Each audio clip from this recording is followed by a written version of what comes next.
So, Mr. Stu Morton, welcome. Yeah. You alright? How you doing? Very good, thank you. How are you? Good. Fantastic. Yeah. So we've known each other for nearly a year now, through Reebok Tyneside and a few other bits and pieces as well. Yeah. And since I met you, you've had an idea that I think is probably one of the maddest things that I've ever heard. It's the sort of story that you hear about in the news, but you never actually know anyone who's going to go ahead and do it. So I guess in short, what's your next 3 months going to look like? What are you doing? I'm going to row a wooden rowing boat from Portugal to Venezuela, which has actually never been done before by anybody solo. It's been done by a team of 5 guys before, but never done by someone on their own. So it'll be like a world's first. And all that. So you're rowing across the Atlantic Ocean? Yeah. On your own? Yeah. From mainland Europe to mainland South America, which is important because there's a race that exists where people go from the Canary Islands to the Caribbean. So it takes in sort of 80% of the Atlantic Ocean. And it's, long story short, it's 20 grand to enter. And there's more kudos attached to going from mainland Europe to mainland South America. Right. It's about 1,000 miles longer than the race. So that's the reason for choosing that. And then also the fact that no one's ever done it before. So there's not many things left that no one's ever done before there's not in this many, world, especially in exploration and stuff and adventures. So it was one of those like last things to grab, and it just sort of built as it evolved. It sort of built into what it is now. The initial intention was to just row the Atlantic. Is that in any way possible?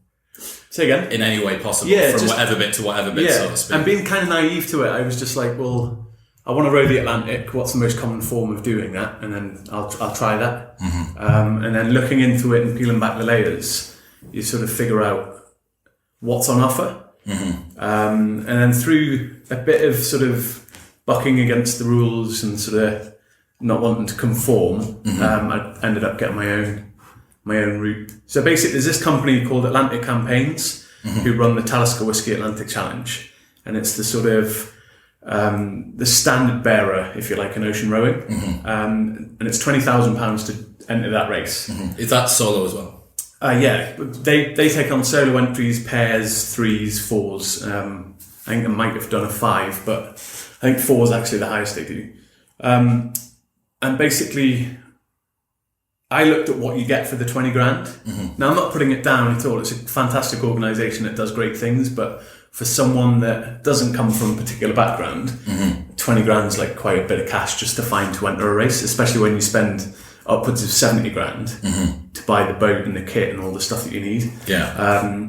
So I basically, about 7 years ago, I'll set the scene. So about 7 years ago. Bring yourself in a little bit for me, man. Just a little bit closer. Yeah, that's perfect. Thank you. I was living in London, working in private security, and basically got invited to a dinner party. And one of the girls at the dinner party was a film director. Right. So I'd asked if she'd worked on anything recently, and she'd just finished a film on a guy called Charlie Pitcher. Right. Who'd rowed the Atlantic on his own, independently. So I watched that film and was sort of transfixed by it. Everyone else at the dinner party didn't really want to, think about doing that. Yeah. I think it was the only guy. I don't think there's anyone that really thinks about doing that, right? Yeah. Like I say, it's the sort of thing that you hear other people talk about, but that... Yeah. I don't know, it just doesn't... For me, that's exactly how it was. So, but it, like most things, the curiosity got the better of me, and I emailed Charlie to find out the ins and outs of ocean rowing and how someone goes about that, planning that sort of thing. So he sent me all the links to the Talisker race, and through that I figured out how much it was going to cost and all that sort of stuff. So I had set aside a bit of time to save for it. And then, like I said, in researching more about ocean rowing, I came across other people that had done independent rows. Right. And so it's a whole community, right? Yeah, it's huge once you sort of scratch the layers away. Absolutely. Over the last year, just seeing stuff that you like on Instagram, there's guys rowing all over the place. Yeah.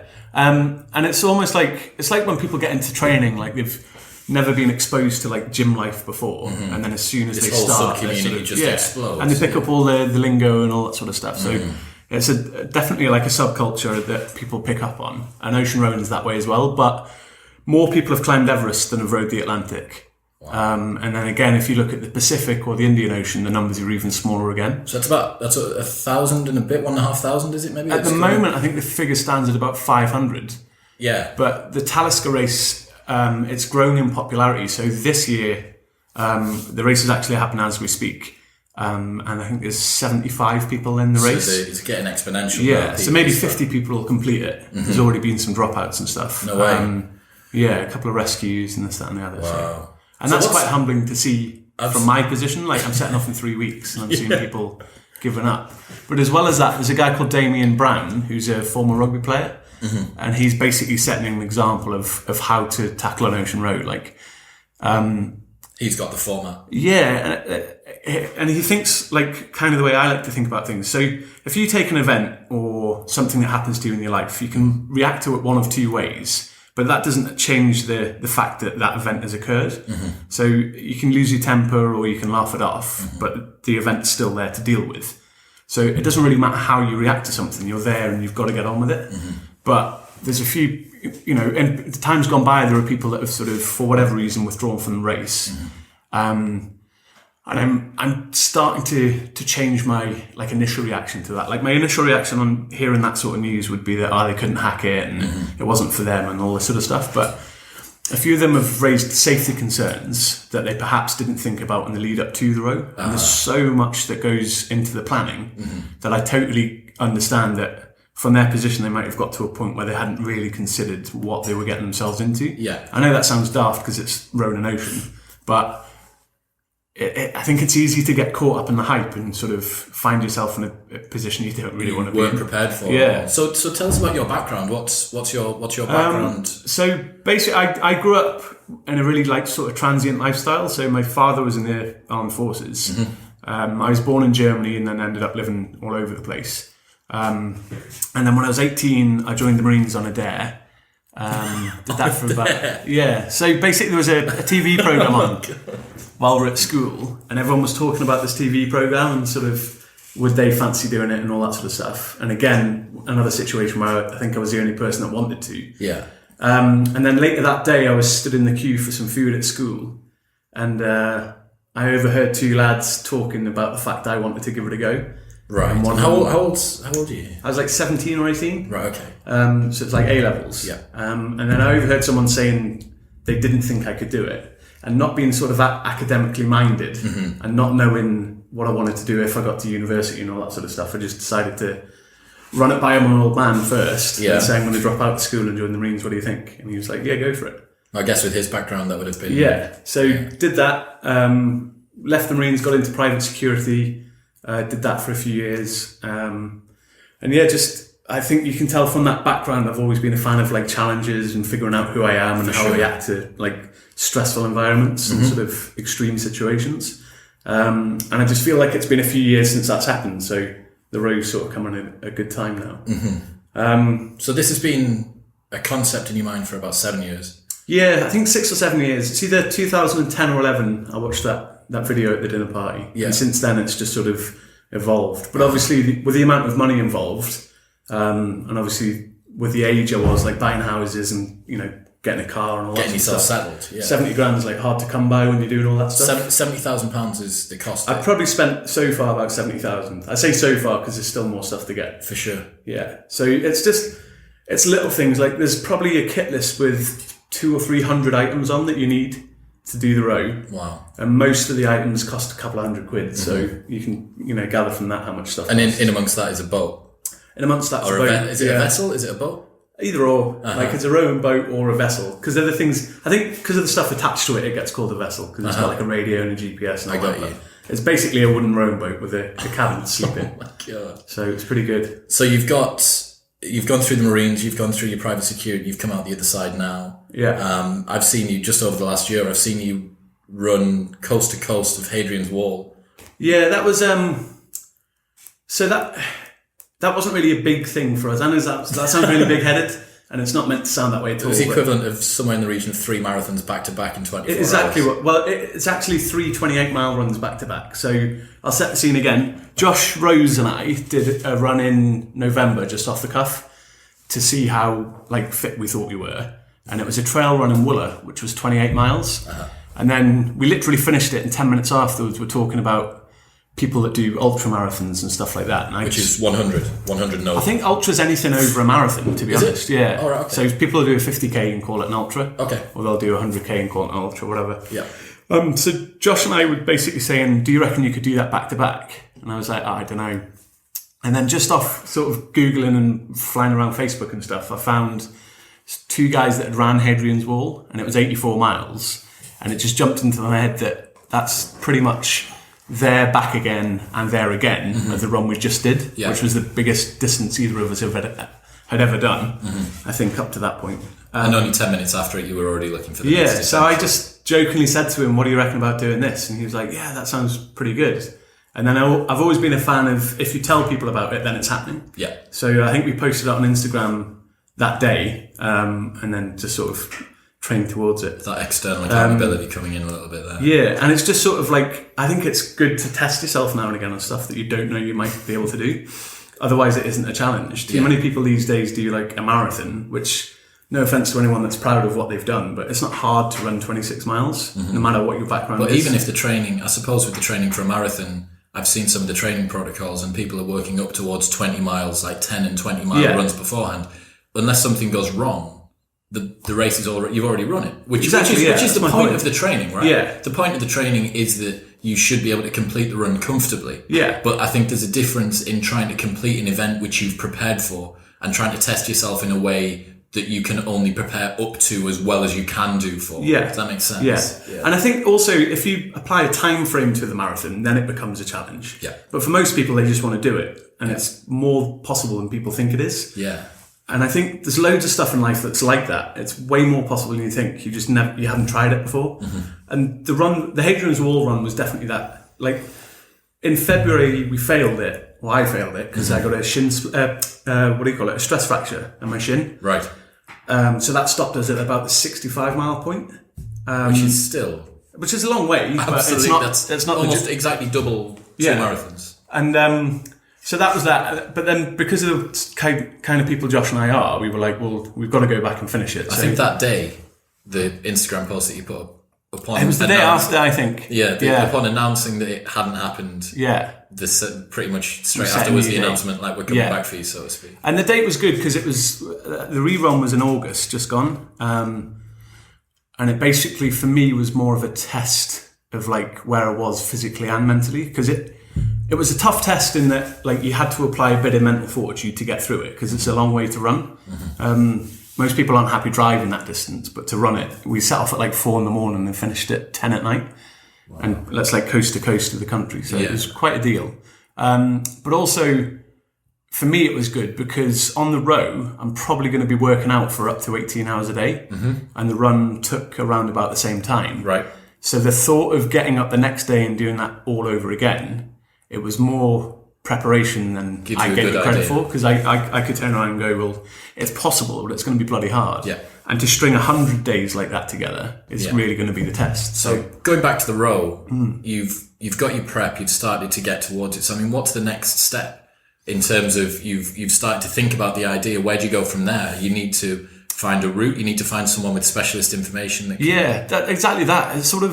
It's like most ideas that, you know, you don't think you're going to be able to achieve. It just, as soon as you start on the road, it just starts to evolve. And I've never really been someone that like plans everything to an absolute T and then goes and executes it. I train myself up to a point where I think I've got all the skills I need to, you know, be able to take on the challenge, which involves the whole planning phase as well. And then I'll just react to the situations as they come. And as I'm going down that road. So basically, like I said, I emailed the guy, Charlie Pitcher, found out about costs and, you know, required courses and like the navigation that you need to like pick up and all that sort of stuff. And then just slowly started going about doing it. But the real sort of, the impetus was like injected into the project back in 2016. Right. Because a team of 5 guys had completed that route that I was on about, and 3 of them were friends of mine from the Marines. Right, no way. Yeah, so I called one of them up and just said, look, what's the score with this? How did you go about planning it? And he said, we just picked the route and did it. So I basically, the same sketch as the run, I told everyone I was doing it, and it kind of like forces you into making it happen then. For sure. And also picking a date was important. because it's something to work toward, and it's something that like you're then accountable for, because people know you're like, it's January, Stu Morton's going to be going off on his road. Absolutely, yeah. Well, so, Parkinson's law, the work expands to fill the time that's given for it, and if you just at some point in the future, it would be 5 years, 10 years, and then before you know it, you can't do it anymore. Exactly. So no, so moving on to the actual row itself, am I right in thinking I read that it's 1.5 million oar strokes? Around that, yeah. I mean, it all depends on like the distance it takes me, but as a rule, it's going to be about 1.5 million oar strokes, yeah. Which just sounds like the sort of thing that would take it to space, or do you know what I mean? Like millions of anything, millions of repetitions of anything just sounds absolutely insane. Yeah, it's nuts. It's one of those weird things. Like the closer you get to it, and the more people I know that have actually done the row, the more you realise that it's everything you think it's going to be. It's like incredibly monotonous and boring, and testing and all this. And you can have music and sort of films to keep you company and everything, but at the end of the day, there's no getting away from the fact that you've just got to get on the oars and pull. Mm-hmm. And also, it's so much more different to anything I've done before, where on the run that Josh and I did, if we failed that, there was like, our friend Ben was driving the car next to us. Yeah. So we could jump in, or we could like get our iPhones out and call someone and they'd come pick us up. But this is not like that. So what's the support structure that you've got? There's no support. It's completely unsupported. In absolute emergency, I can set off one of the many beacons that I've got on board, and through the different coastal agencies around the world, they'll sort of try and effect the rescue. Mm-hmm. The majority of the time, these rescues are from passing ships, because there's quite a few shipping lanes on my route. Okay. So there is the opportunity to be rescued, but that's if you're in an emergency situation. Yeah. It wouldn't be looked upon very well if you set off your beacon just because you're a bit tired or something like that. Yeah, exactly. Or you're feeling a bit sorry for yourself. And then failing that, there's a life raft, a grab bag of emergency kit, and then the current to take me to the Caribbean. Bloody hell. Which will take probably about 150 days, maybe. Okay. But someone's done that. That's definitely last resort. Yeah, it's last resort, but it is a resort. Yeah, so for sure. You've got to have planning for every eventuality. Like you say, there's a lot of things that could occur that you wouldn't know. Yeah. So when do you set off? What time of day and what date? And well, it's all weather dependent. So you set like a general date that you're aiming at, which for me is the 18th of January. Mm-hmm. For no other reason, I just plucked it out of the air. Yep. And then through the weather routing guy, my friend Foxy, we're just going to look at the weather around that week and see if it's a viable option. But generally, January's a good time, right? Yeah. Because of something going on with currents? Yeah, the Talisker race sets off in December, and I'm going to set off in January, basically for the same reason that the trade winds come from Africa towards South America. Right. They're at the strongest point at that time of the year. Mm-hmm. And also the hurricane season stops in around November, December time. So if you set off, obviously after the hurricane season, it's going to be do not want to be quite a few hurricane season, yeah, for sure. So you're going to get an assist with the wind, right? Yeah. At least a little bit. Yeah, so there's, not to get too much into it, but there's two classes of boats. There's the pure class and the concept class. The concept class is basically like the newest design, which is an incredible design, and not to sound like I'm sort of like hating on it. It is a phenomenally designed bit of kit, and the people that make them, Rannoch, are definitely the best boat builders out there. Mm-hmm. But it's widely known that they get huge wind assistance because they're designed for that. Yep. So the entrance to the cabin is at the front of the boat for the main cabin, whereas mine's at the back of the boat. Yep. So as the wind comes over the back of the boat, it doesn't hit anything on mine. It just drifts off into the ocean. Whereas it's a flat surface. So it acts like a sail. And because of that, Rannoch have set these blistering fast paces across the ocean. Any of the world records that are held are currently held by Rannoch boats. So is there now two classes of world records? Yeah, so Guinness were like, well, that's not fair now, we have to have two classes. So I looked at who holds the record for my row, and it's an old-fashioned pure class boat. Right. So I only thought it's fair if I'm going to try and beat the record that already stands. Yep. Then I've got to do it in a pure class the route boat. you've been so the route that you're doing has never been done before? No. And that would, so irrelevant of which side it was in, which boat you were in, you're going to be... Well, specifically for country to country, I'll be the first person. Yep. But for continent to continent, someone's done it before. Okay. And and the guy's called Seenhoff, a Norwegian, that set it in 96 days. Right. So if I beat 96 days, I get the record, as well as being the first person to go from Portugal to Venezuela, and the first British person, and all those sort of other ones. all the sub ones as well. First man. And all that sort of stuff. So that's quite good. I mean, it just boggles the mind really to sort of think about this sort of stuff. Like I can't imagine what the experience is going to be like to go across. So what's the estimated time? You hopefully setting off January 18th. Is it a morning thing? Is it the sort of thing where you're going to be able to have anyone to see you off other than a support crew? So Foxy, the weather routing guy, he's going to come out to Portugal with me, and then my friend Pierre is going to help me drive the boat down. And then those two, basically, I want as little time as possible in the marina in Portugal. Right. Why is that? Just like as a mental thing, I think it's way better to like say goodbyes to everyone at home. Yeah. Drive down, put the boat in the water, jump in. Your journey almost begins as you set off in the car from the UK. Yeah, and also, like I said, because we're guessing the weather and all that sort of stuff, you don't want to miss your weather window. So if I dilly-dally when I get down there, for sure, a 2-day delay might end up being a 4-week delay, which I can't really afford. So for me, I just want to get the boat in the water and set off. Plus, it isn't like a challenge that I've ended up doing that I don't want to do. Like I've been this like a dream of mine for 6 or 7 years, so I'm like champing it a bit to get out there and test myself and all that sort of good stuff. Yeah. And I think like the solitude's something I'm going to enjoy. Like the adventure side of it, the putting yourself at the mercy of something you can't control, isn't something people do very much these days. Absolutely not. And I think that's where the test comes from, is that I'm not in control of my environment, and I can only react to it. So it's much the same as like when we're in operations in the Marines. Like it's a good test of who you are and what you're about, especially in this world where people are so bothered about sort of money and status and celebrity and all that sort of stuff.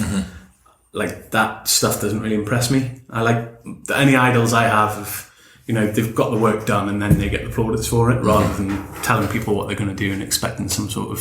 For sure. Well, I mean, a lot of people I think would be primarily chasing the titles, and they want to do it the quickest, they want to do it the fastest, the best, and get the most renowned out of it. For me, they're bonuses. The true test is the test itself. Yeah. And if it takes me 120 days, I'm not really bothered. The record's like a nice to have for the sponsors and stuff like that, and something that they can sing about and say that they were involved with.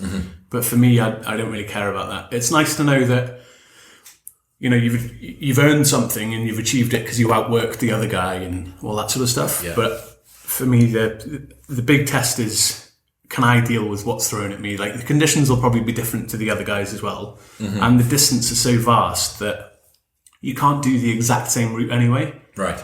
So the parameters of he did it in this time and he did it in that time, they're hard to sort of, there's no direct comparison, right? Yeah, and you can't create like that level playing field where it's like a football match where there's 2 goals in 90 minutes and off you go. For sure. So yeah, it's a weird one because the records mean a lot in the build-up, getting funding and sponsorship and all that, but when it comes down to it, like getting from A to B safely is number one. Well, I think that's what grabs attention, isn't it? Yeah. It's that this is potentially going to be a world record. But as you say, that for you is below secondary. Yeah. It will be cool. I mean, like the whole ego side of things, it'd be nice to be the first person to have ever done anything, because you'll never leave that record. Absolutely. Whereas if you're obviously the fastest, you're the fastest until someone beats you. Yeah, until the next fastest. Yeah, and with the way the boats are going as well, it'll come to a point where the pure class boats are no longer built. Yeah. Or they're too old to be recycled.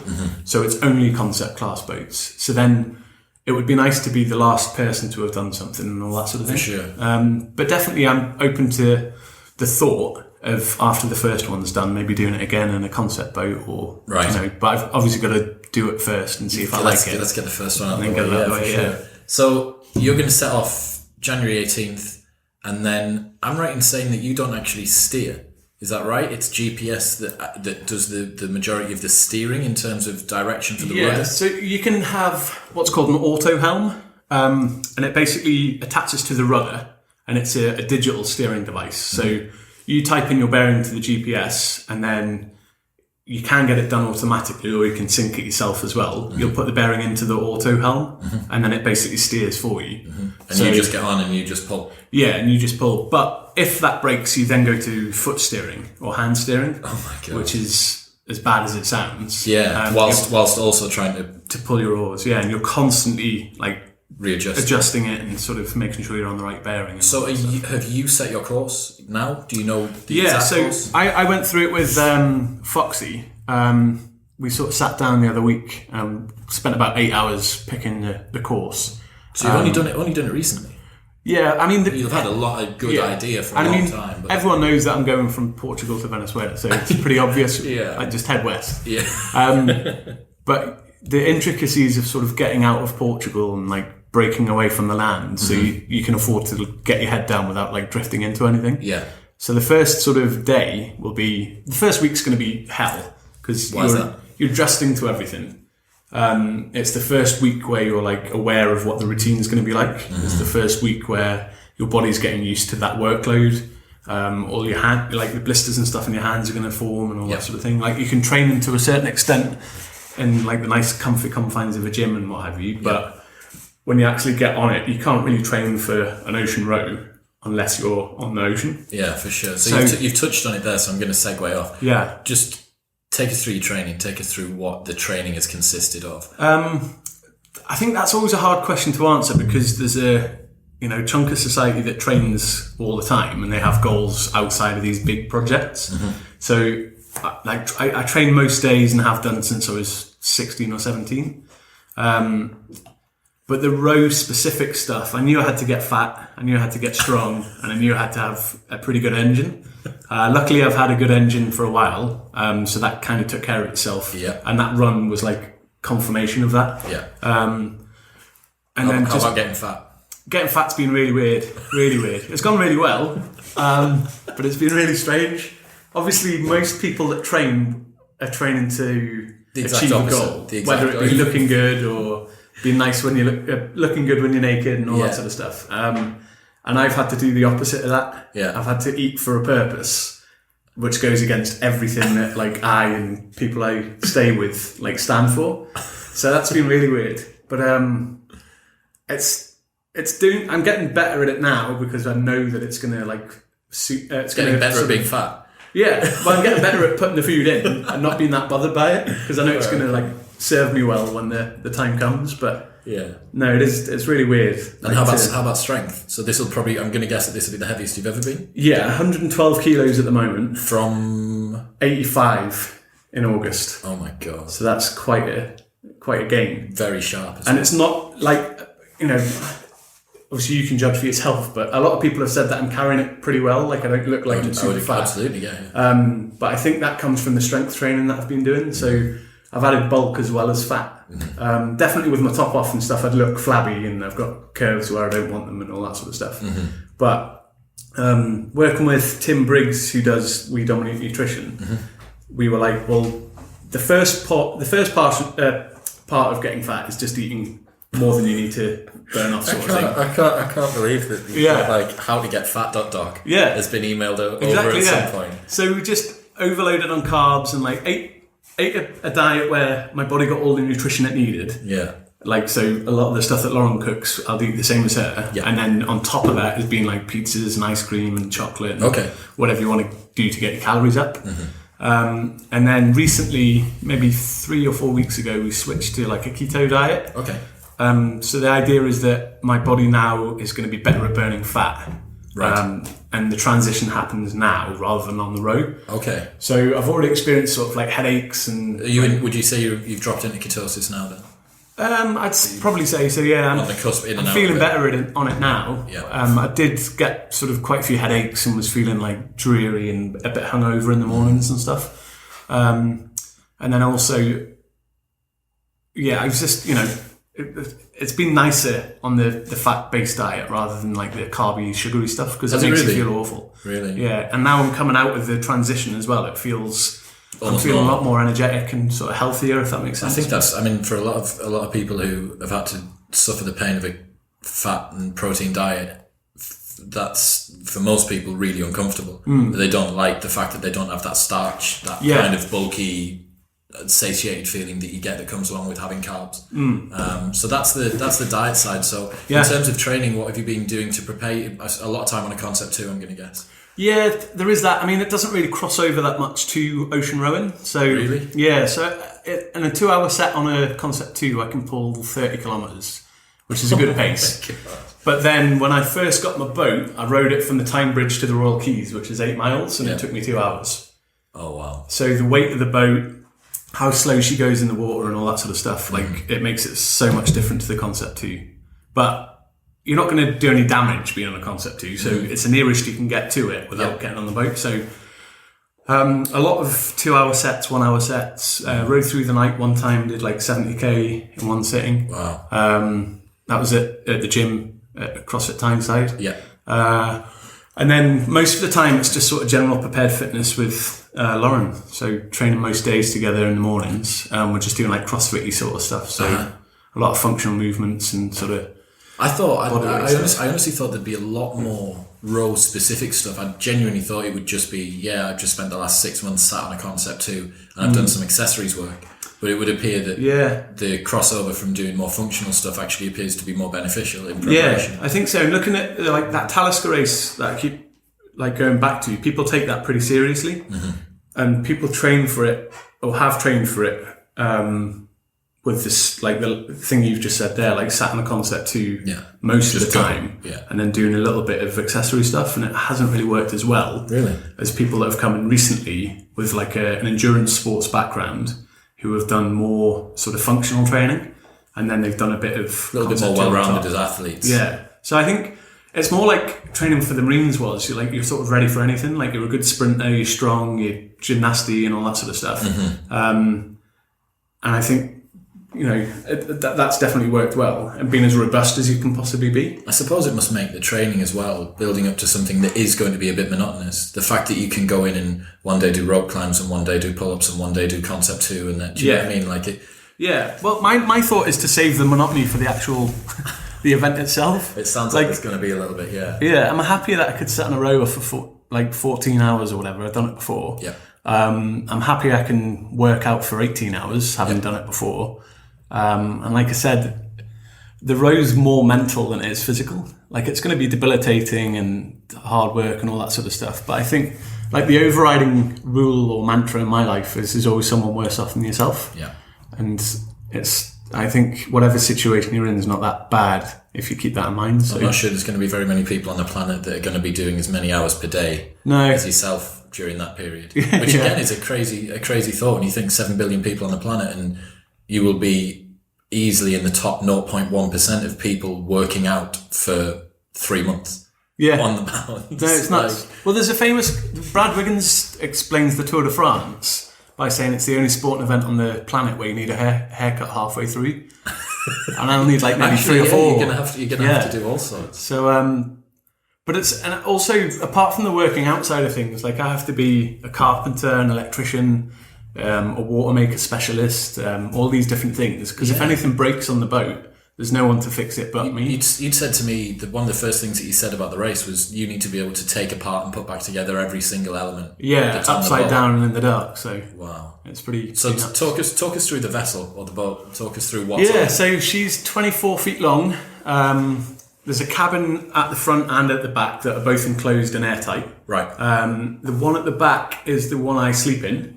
So it's basically coffin dimensions. It's like 6 foot by 2 foot. Built for you, pretty much. Built for me, pretty much, yeah. And in the cabin, I've got sort of food, a memory foam mattress, and a sleeping bag. Okay. And then I've got like the GPS, the radio, a thing called AIS, which is like an indication system that tells me and other ships who each other are. Right. So you can get in touch and say, "Stay away from me. You're about to run me over," or whatever. Yeah. Then the forward cabin at the front of the boat is where I'm going to have... It's mainly for storage. You can't really get in there. And it's just going to store things like the parachute anchor and all that sort of thing. Right. And then the deck itself has got 2 rowing positions and 6 oars. Why? That's it. Why 2 rowing positions? Basically, so my boat can be rowed by 1 person or 2 people. Right. And there was an opportunity to like condense the 2 positions into 1, just for the sake of I'm a solo rower, so I don't need to. Mm-hmm. But then we talked about with the project manager that when as I get halfway through and I've eaten half of the food, and obviously half of the weight of the boat has disappeared. Yeah. It would be nice to have the opportunity to either row more forward or more back of the boat, so I can affect the boat's stability in the water. Yeah. Because ballast's like a big thing with those boats. So that's the reason we kept the 2 positions, and also just to break up the monotony a little bit. Yeah. I know it sounds weird that they're only like a foot apart from each other, but if Just I spend one day in the front and one day in the back, it might it'll look a little bit different. Yeah. So I remember one of the first questions that I asked you, and I'm sure that some of the listeners are thinking this as well. The boats that have 2 or 3 or 4 people in them, you would think would be able to get across quicker than a boat that only has 1 person in them. There's more people, more horsepower. Yeah. Right? But you said that wasn't strictly the case. No, and it's been proved in the last 2 Talisker races. So it's all like power to weight ratio. So they can go faster, but they're carrying more weight, and they're doing it in 2-hour sort of sessions. So if we were doing it as a pair, for example, like I'd be rowing while you're asleep and vice versa. But the pace is pretty much the same, because our boat would weigh what it would weigh for 2 people, whereas my boat's only going to have 100 days worth of food instead of 200 days. Yeah. So only 1 person. Yeah, I've got to shift less weight, so effectively I can keep the same sort of speed over a 24-hour period as we could do in 2-hour, sort of segments. Yeah. So in the last 2 Talisker races, last year my friend Gavin Hennigan came 3rd overall as a solo rower. Right. And beat teams of 2 and 3 and 4. Wow. And there's a guy, Mark Slats, who's doing it this year, and he's 3rd. As a solo in a team, in a race full of 4s and 3s, which just seems so counterintuitive, I suppose. But when you've got the amount of food for that many more people and all the rest of it, so, I mean, that's just. And they're rowing probably 20 hours a day. Those 2 solo guys I just mentioned. 20 hours a day. They're rowing about 20 hours a day. Yeah. So what's the logic behind? Because obviously that's going to cause, I guess, a little bit more burnout. You're going to be more tired the next day. But I mean, Mark at the moment, they've been going 2 weeks. He doesn't seem to have slowed down any yet. Wow. But obviously you can't keep that up forever, so everyone's sort of on the edge of their seat and when he's going to stop. Yeah. So for me, for example, I'm just going to row and see how I feel and judge everything off that. There's no point in me making like a schedule now that I'm going to have to change when I get on the row. So I'm just going to sort of row for an hour or 2 and see how I feel. If I feel like I should rest a little bit, I will, and get some food down in the water and stuff. And then if I feel like I want to carry on and do a big stint, then I will. So for the rowing aficionados out there, have you got an idea of sort of cadence and stroke rate and stuff like that? Yeah, so as a very basic sort of measure, you'd be doing around 18 to 20 strokes a minute. And to be honest with you, that's all that really counts for the aficionados out there, because the boats, like I said before, if I do 2 hours on a Concept 2 and 2 hours on my boat, the distance is like halved basically. So that was a big eye opener, because obviously you spend the whole time looking at your little screen on the Concept 2 and thinking, right, if I pull 130 per 500, that's awesome. Yeah, I'm doing really good. And then if it's 2, blah blah blah, and you're doing all this maths in your head, and then as soon as you get on the boat, it just all goes out the window. So it's just efficiencies guided by your stroke rate. And 18 to 20 is sustainable for 100 days. And that feels about right for you as well? Yeah, it feels nice. And also, because it's an ocean and not like a river boat, a lot of river rowers have talked to me about sort of how it feels now I'm training and all this sort of stuff. And it's different again from those guys, because they're generally racing on really flat, sort of glass-like rivers or lakes. Yeah. And they don't have to deal with weather all that much. Yeah. Whereas I'm constantly moving. The oars very rarely go in the water super clean and come out super clean. So you might put 2 oars in and one, you're catching crabs straight away, or the oar gets pulled out your hands or pulled down onto your thighs or whatever. So I think for a lot of people that will have seen rowing on water before, it'll be Oxford Cambridge boat race, stuff like that, which is like glass.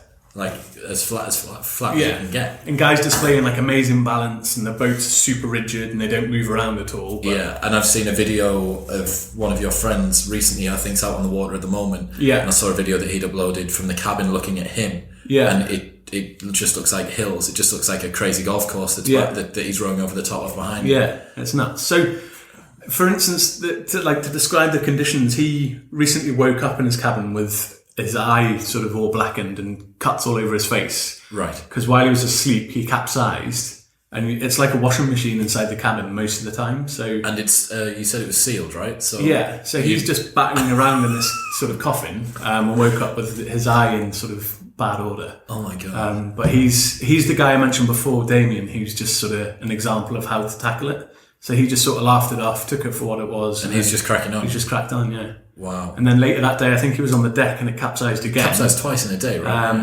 And he said he just sort of, he's prepared for that because he'd heard of it before. So, Wow. But he's how I'd sort of like to tackle it. Mm-hmm. And like you look at him and it really sets you up well for what's coming, because he doesn't like sugarcoat it and make out it's easier than it is. Mm-hmm. And at the same time, he's just honest. Like, he just says what it is. Not sort of glorifying anything. Yeah, and he's not saying, "Oh, it's the hardest thing I've ever done in my life," and all this sort of thing.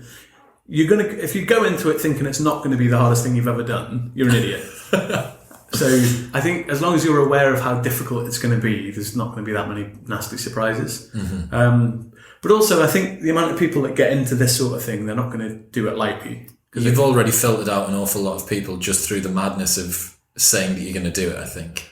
Yeah, I think that video scenario I always explain in Fulham is a good like litmus test, I think, for the general. No one in the room even no thought one wanted about to it. even think about it, and I was just sat on my own thinking, that sounds Going crazy. And I don't I know I'm not normal. Like, I'm against the grain of what most people think is, normal or whatever like that. But I just, like I said before, I find value in other things that some people don't, and I think that sort of. As much as people want to progress in business and see how much money they can make and all that sort of stuff, that's admirable in its own world. Mm-hmm. But I'm not made of that sort of stuff. Like, I want to see what I can put up with and what I can achieve in other worlds. Mm-hmm. And it's just sort of how I'm bred, I suppose. And other people are bred differently. Yeah. So going back to the race, so you've got yourself out of Portugal. Hopefully you've managed to pull yourself away. You said that you can't drift into things. So it's going to be finding your feet for the first week to 10 days or so. Yeah. And then what happens 10 days in? Where are we there? 10 days in is hopefully set a rhythm. I know what my schedule on the boat is going to be more like. So maybe rowing 3 hours and resting for 1 hour, or rowing 2, resting 2. Mm-hmm. And all the jobs on board that you're doing while you're not rowing. So like cooking and cleaning and maintenance and all that sort of stuff. Hopefully on top of all of that by 10 days in. And just sort of, making good chunks into the distance. Mm-hmm. So the guys on the Talisker race, for example, they've been rowing for like 2 weeks now and they're still only halfway through. Right. No one actually has passed the halfway mark. Right. So it's just that, it's knowing every day, it's breaking everything down into small chunks. So if you can cover 60 miles in a day, you're doing well as a solo. Mm-hmm. So that's, you break that target 60 miles down to 30 miles for every half day. Yeah. And just keep on going through it like that. Mm-hmm. So yeah, hopefully by day 10, I'll be sort of, a good chunk into the race, a couple of 100 miles down. Mm-hmm. And just sort of not really looking at the miles to go, because that'd be a little bit disheartening, seeing 3,000 and odd miles. And then just enjoying the experience is the main thing for me. I think too many people come back from the race and they've treated the whole thing as a pressurized race, mm-hmm. where they're not really appreciating where they are and what they're doing. There's a book I read recently by a guy called John Fairfax, who rode solo in 1969. Right. So he did it basically like compared to me on the bones of his arse. Like, he didn't have any kit, none of the electrics. That would be hand and foot steering, right? Yeah, definitely. And he had no food. He caught most of his food that he ate on the road. No way. So all that sort of stuff. I've got like fishing rods and a spear gun, and as much as possible, I'll sort of try and enjoy the experience. Yeah. Rather than just treating it as a sort of. You haven't got a volleyball, have you? Yeah. That's come up a few times. Yeah, the Wilson thing. Yeah. That would be quite cool. So One thing that I didn't understand was how you secure yourself when you can't touch the floor of the ocean for sleeping, so you don't drift away. Okay, yeah. So you've got a thing called a para anchor, which is like a 12-foot parachute, and it's set out on like a 100-meter line. Right. So you've got a big thick rope that you attach to the boat, and then you put the para anchor out so that the current, obviously, that's going underneath the boat, the para anchor harnesses that current, and it keeps the nose of the boat basically into the swell, so that your position is held. Yes. You won't gain much distance while you're on a para anchor, but ideally you're not going to lose much either. And then also in bad weather, you can deploy the para anchor and it'll keep the front of the boat pointing into the bad weather, so that you're going sort of up and down rather than side to side. For sure. And it's meant to eliminate the possibility of capsize, but it doesn't. Well, your friend's proven in twice in 24 hours. Yeah. Maybe So the general rule of thumb is if you've got a boat that's say 3 meters wide, if you get hit side on by a wave more than 3 meters, you're going to turn over. Yeah. And it's the Atlantic Ocean, so most of the waves are sort of 8 or 9 meters. So right. Okay. If you hit one side on, you're going over. Wow. So I think it's important as well for if anyone's thinking of doing it is to understand it's how many times you're going to capsize rather than if you're going to capsize, and being comfortable with the fact that it's going to happen. Wow. So yeah. So in terms of the route that you're taking, and you've spoken about the streams and the wind that you're going to catch, am I right in saying what you'd said to me, that there's going to be some times where you may be on the crest of a wave going in the right direction, so to speak, and you can kind of almost surf that a little bit? Yeah, definitely. You can pull at the right pace to ride that down. So in what normal people would consider bad weather, in certain situations for ocean rowing, it's really good for you because you'll get picked up by a wave as you're rowing. Yeah. And then the common thread is to ditch the oars, just let go of them, and they'll sit in the gates, and they're not going to go anywhere. And then you grab your hand steering ropes, and you basically steer yourself down the wave, and you'll pick up maybe like between sort of 6 and 10 knots. Right. Which isn't very fast walking from A to B, but surfing down a wave on There's sort of free money, so to speak. Yeah, exactly. Yeah, so you're flying along, and then anyone that understands surfing, obviously waves come in sets. Yep. So if you're doing that every sort of 10 to 12 seconds, you're making up some really, really good distance. So a lot of this, I guess, a lot of the ease of the journey is going to be dependent on Mother Nature. Yeah, and also it depends on for want of a better term, my balls, because. My friend Leven is doing weather routing for the 5 teams that are on the Talisker race right now. Yeah. And I was at Leven's house the other night, and as we were speaking, he had to keep on dashing away to phone people on the race and give them their weather options. Right. And one of the teams he spoke to were on para anchor because the weather was bad. Yeah. In inverted commas. So they were just going to sit there and ride it out. And then he spoke to a 4-man team, a group of boys from up here actually.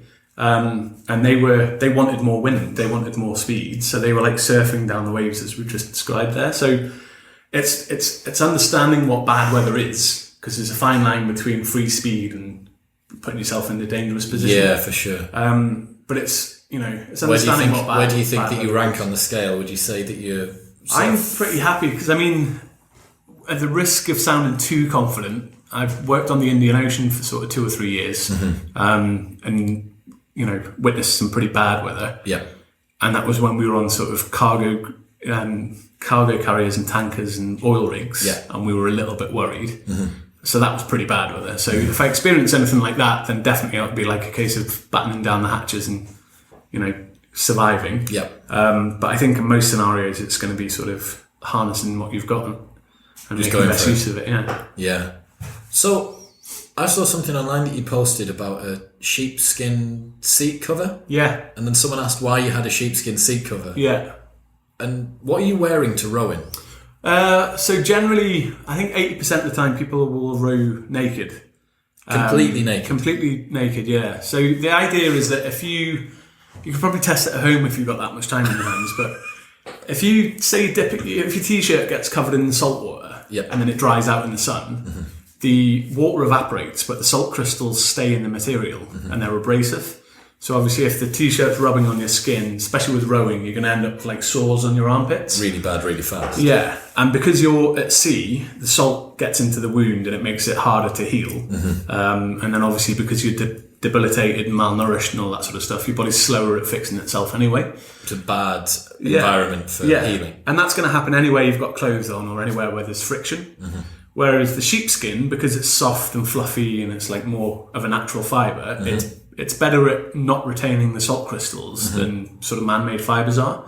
So the idea is that you clean it out as often as you can with fresh water, and then sitting on that naked is basically going to provide less friction than rowing in a pair of shorts. So if someone goes past you on a boat, they're going to see a this naked 110 kilo But bearded man rowing. Yeah, for the first part, you'd wear shorts for that reason. But for the middle of the ocean, there's not many people going to come past. Someone on holiday, a family holiday in a yacht just coming around the corner of Portugal. But I'll be in a position where I'm that tired, I don't really care who sees me or that's whatever. Absolutely fine. So in terms of avoiding sunburn and stuff like that, like even just like the volume of sun cream that you're going to have to take. Yeah, so I use like these zinc stick things. Yep.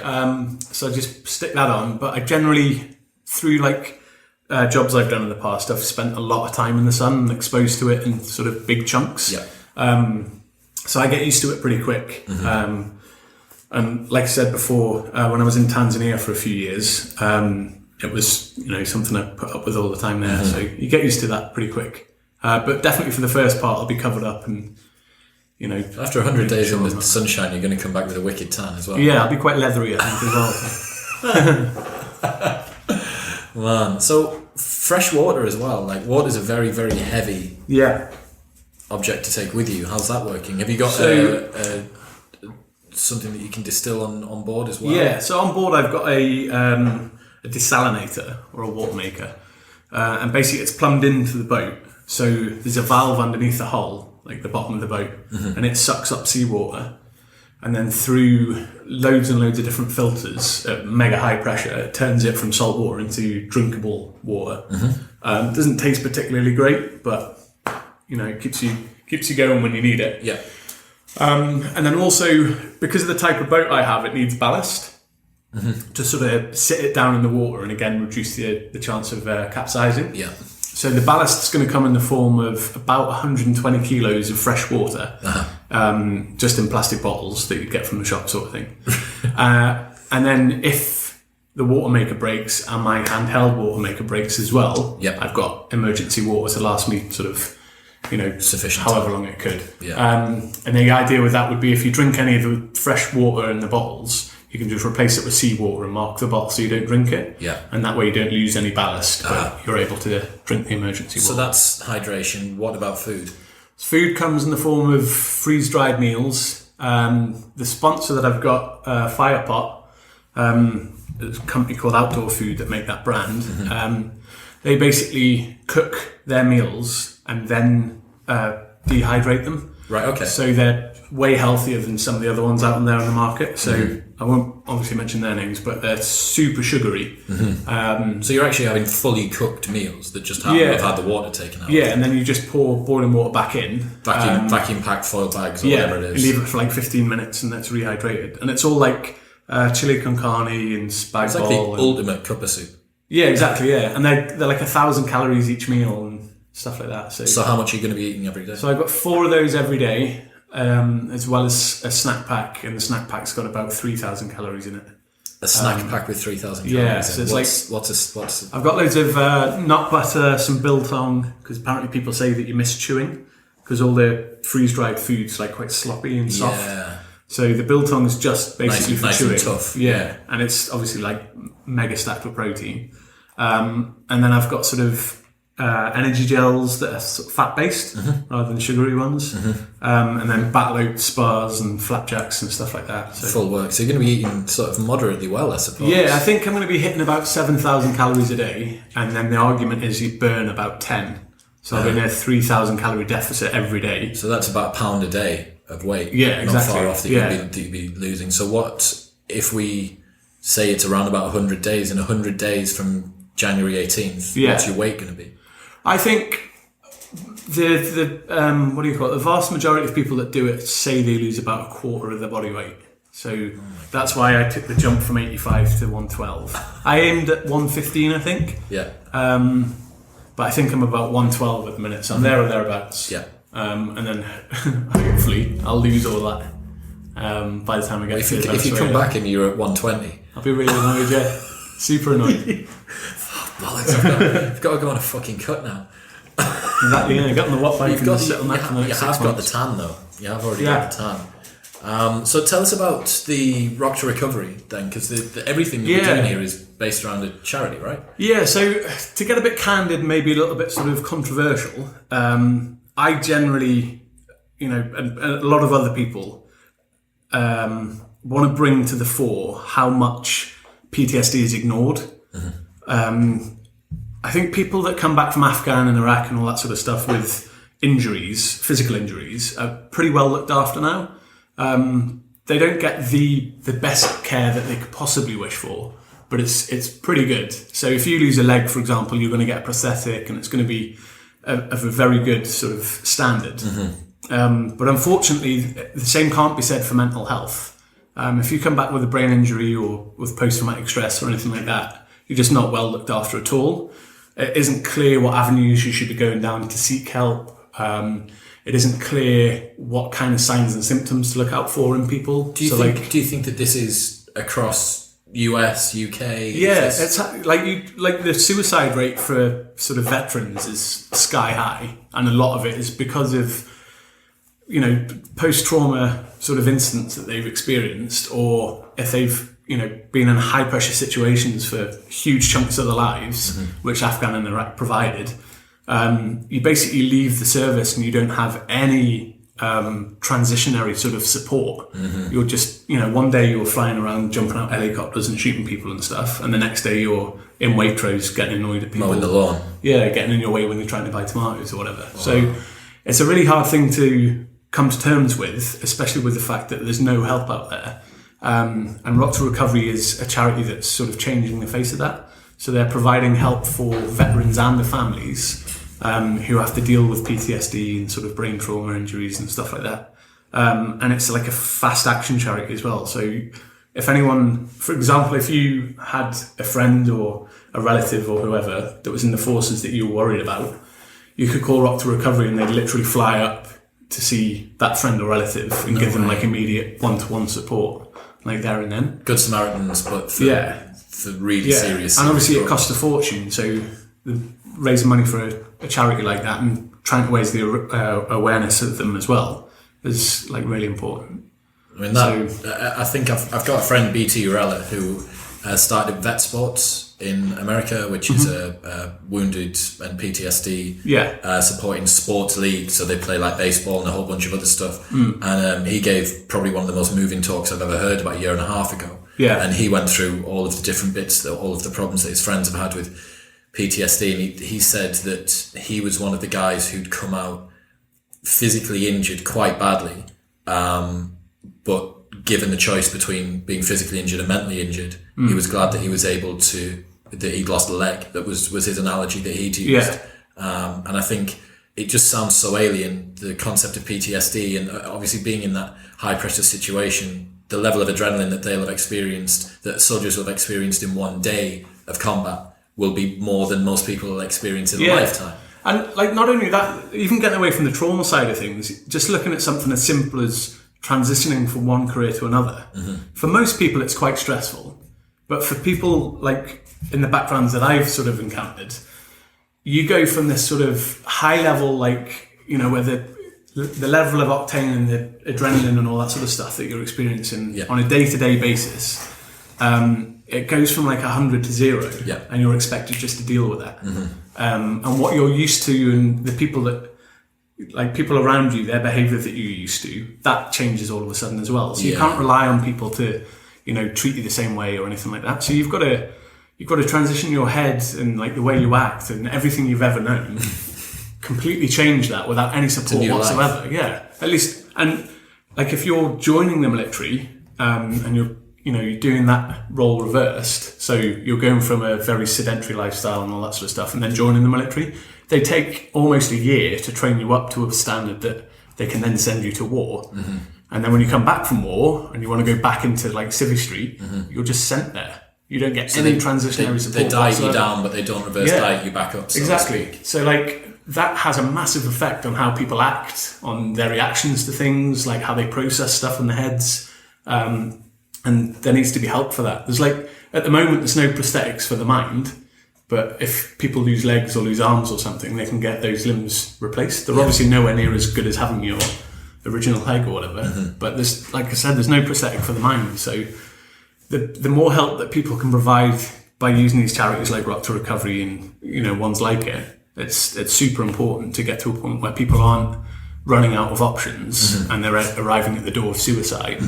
People are losing their families and loved ones, sort of thing. So that's the goal is to raise as much money as possible. Where are you up to? Yeah, so I've raised about $5,000 for them so far. Yep. The bulk of the money that's going to come from the row itself will be while I'm away. I've experienced in the build-up to the event itself that you're taken far more seriously when you sort of, you know, you tell people you're going to do it, and then that sort of dies off a bit. Then you buy a boat, and that makes people think, Jesus, he's actually going to go through with this. He's bought a boat, and then all the training and all that sort of stuff. Yeah. So I think as soon as I set off, then that'll be a big thing. Yeah. And then also one of the founders of the charity, Foxy, he's on TV quite a bit with the SES program on Channel 4, and then he's got another program coming out about drug cartels and stuff like that in Venezuela. So no way. He's you're not going to meet him at one of them, are you, when you're over there? No, yeah. Well, he gave me a load of heads up about what Venezuela's like at the moment, because it's basically a failed state. Pretty lawless, yeah. Yeah, so getting there is going to be interesting. Yeah, you might just jump back in the boat and turn around. Right, give me some more food and I'm going back. Yeah, but he's basically going to help sort of spread the message and all that sort of stuff. And I think, like I said, when I'm actually out on the road, that's when the money will come trickling in then. For sure. The BBC are going to do an interview on the 5th of January. And then one of the main sponsors is making a documentary. So no way. I think in terms of raising money, there's about sort of the next 6 months is going to be the big deal. The big push, yeah. Yeah. So in terms of, you've got Rock to Recovery on there. I know that you've got My Protein as well. Who else have you got on there that are this sort of... Yeah, so the two main sponsors are True Potential. Yep. They're an investment firm based in Newburn, so they're a northeast-based company. And then the other one is Airfare, and they're basically a flight delay compensation company, both owned by friends of mine, and they're both northeast-based sort of companies as well. So you're taking a good sort of local bit. Yeah, so that's an important thing for me. I wanted to get sort of people in the local area involved in it. There was a story in the Chronicle and all that sort of stuff, and then, like I said before, BBC Look North are going to come do a feature on it. So, have you found it difficult, because you've said that you're a little bit averse to kind of putting yourself on a pedestal and searching the accolade that's a little bit more extrinsic and stuff like that? Have you found it uncomfortable to have to be the Instagram story guy, the constant update guy? Because obviously, as you've said, when you publicise these milestones in the build up to it, and presumably throughout as well, when you do those, you're kind of battling against two things there. One of them is it'll raise more money for the charity, and generally notoriety about the race is good. But on the flip side of that, you're maybe doing something that naturally you wouldn't have a preclusion to do. It's really... I did a blog post about it recently, because it's sort of, it's one of those things. I don't berate anybody that does it and that builds their profile and all that sort of stuff, because generally they're doing it for good reasons. And I do understand that the more people I tell about the row, the more exposure the charity gets and the more money that we raise and all that sort of stuff. But also, at the same time, I've chose to do the row solo for a reason. Like, I like my own company, I like my own space, and I like being able to do things without any sort of fuss and stuff like that. Yeah. And I also strongly feel that in terms of like raising money before the row and telling people what's going to happen before the row, to me it's not important until I've completed the task. It's one thing to say you're going to do it, but actions are remembered long after words are forgotten. So actually completing the challenge and coming back and having the story, for me, is way better than going around telling everyone you're going to do it. Yeah. There's obviously 7 years worth of me preparing for an Atlantic Row has seen me see 7 years worth of other people preparing. Yeah. And the amount of people that put it off for a year or don't actually follow through with it or said all these big promises and failed. Yeah. It's crazy. So I don't want to put myself in that position where I'm telling everyone I'm going to smash it and I'm going to do this and I'm going to be this guy and I'm going to raise this much money and all that sort of stuff before it's actually done. I think I'm in a better position to talk about it and raise the profile once I've actually achieved the milestone than to talk about it before it happens. Yeah. But it's one of those things. It's the world we live in. It requires that sort of excitement and beat up and big hoopla that social media is now. Yeah. And I hope I've done an all right job of it so far, but I could always obviously use like more shares and follows and all that sort of stuff. So while that you're on the row, if people want to keep up to date with what you're doing, is there going to be have you got access to Twitter? Have you got access to? So how can people keep up? There's a thing called a yellow brick tracker that people will be able to download the app for that and follow me on like a Google Maps sort of image, like a Google Earth image. And there'll be a little like arrow, which will be me making like a really slow progress across the thing. And then also I can Facebook and tweet using that device as well. I can send photos and stuff and perhaps the odd video. I was going to say, because the guy who tumbled over, he looked like a GoPro sort of thing that was attached to the front. Yeah. So there is a capability these days for that sort of stuff. But it's very sketchy with satellite comms. If anyone's ever had experience with that stuff, it's hard to get the videos up and out. Well, when you can't get 3G in the middle of Newcastle city centre, trying to get a video up in the middle of the Atlantic Ocean. But it should be good. I think it's one of those things that you start sending on Tuesday morning and it actually goes up on Friday afternoon. So I got it. It'll be like that. But yeah, I mean, there'll be a blog every day and all that sort of stuff. And then Lauren's going to control the social media stuff and do updates and stuff like that for me. So you're going to have to be careful, especially if you're rowing naked, of just what footage does end up going up. Be interesting. Yeah, well, so sort of drawing everything to a close, where can we find more information about the row over the next few weeks, and then once everything's up and running, where can everyone keep up to date with the story? If everybody goes and checks out Rock to Recovery UK on Facebook and Instagram, it's just at Rock to Recovery UK, and it's a number 2, not TO. So go look on that, or if you go to any of the platforms and put in Atlantic Solo Stews, so Twitter, Facebook, or Instagram, and there'll be links there toward the fundraising pages and Rock to Recovery. And then basically, like I said, I'll release like a page that people can follow while I'm on the row, like a week before I leave, so that I'll have the tracking information and everything on there. So that'll be the best way to follow it. Fantastic, man. Well, thank you very much for coming on. I'll make sure that all of the links to everything that you've put in here, to Rock to Recovery, to the links to follow yourself, will be in the description. Good luck, man. That's all I can say. Thanks for having me. Really appreciate for having you. Yeah, cheers, fun. Man. Thank you. Cheers, man. Cheers. Bye.